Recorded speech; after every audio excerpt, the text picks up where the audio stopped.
حضرت سیدنا ابو بن ادم رحمۃ اللہ علیہ ان کی خدمت میں ایک غلام پیش کیا گیا. تو آپ دیکھیے کہ جو اللہ کے ولی ہوتے ہیں یہ کس طرح سے اپنی زندگی گزارتے ہیں. جنہوں نے نفس کا تزکیہ کر لیا، نفس کو ستھرا کر لیا، اللہ نے ان کو کیسی زندگی عطا فرمائی. حضرت کی خدمت میں ایک غلام پیش کیا گیا تو آپ نے غلام سے پوچھا تمہارا نام کیا ہے؟ کہنے لگا میرا کوئی نام نہیں، آپ جس نام سے پکارو گے مجھے وہ نام ہی پسند ہے. حضرت نے کہا کھانے میں کیا پسند کرو گے؟ کہتے حضرت جو آپ کھلائیں گے میں کھا لوں گا. کہا پہننے میں کیا پسند کرتے ہو؟ تو آپ وہ غلام کہنے لگا کہ جو آپ پہنائیں گے میں پہن لوں گا. کہا سونا کب چاہو گے؟ تو کہنے لگا جب آپ سلائیں گے میں سو جاؤں گا. کہا اٹھو گے کب؟ کہا جب آپ حکم کریں گے میں اٹھ جاؤں گا. تو حضرت کہنے لگے کہ اے غلام تیری اپنی بھی تو مرضی ہے. تو اس نے کہا میں غلام ہوں، غلام کی کیا مرضی؟ کہا حضرت میں تو آپ کا غلام ہوں، غلام کی کیا مرضی؟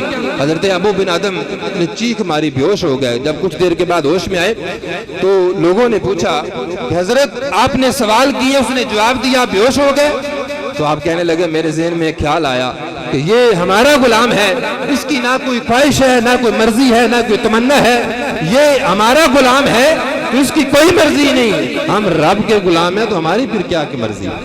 کہا ہماری ہزاروں مرضیاں ہیں، ہزاروں خواہشات ہیں، ہزاروں تمنائیں ہیں. تو جو غلام ہوتا ہے میرے بھائیو وہ خواہشات نہیں رکھتا، وہ تمنائیں نہیں رکھتا، وہ اپنی زندگی کو رب کے آگے سرنڈر کر دیتا ہے.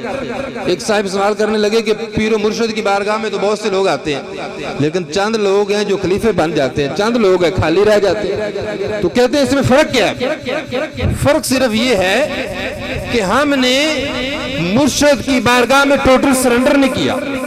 اگر ہم ٹوٹل سرنڈر کر دیتے، اگر بانڈا خالی لے کے آتے کہ پیر جی آپ جو ڈالتے جائیں ہم لیتے جائیں گے، اگر بانڈا خالی ہو اور سر کو جھکا دیں کہ مرشد کریم ہم آپ کی بارگاہ میں آئے ہیں، ہم نے ہاتھ آپ کے ہاتھ میں دیے ہیں تو ان ہاتھوں کی لج رکھنا، ان ہاتھوں کی شرم رکھنا، اور جو ہم لینے آئے ہیں وہ ہمیں دے دیجئے گا.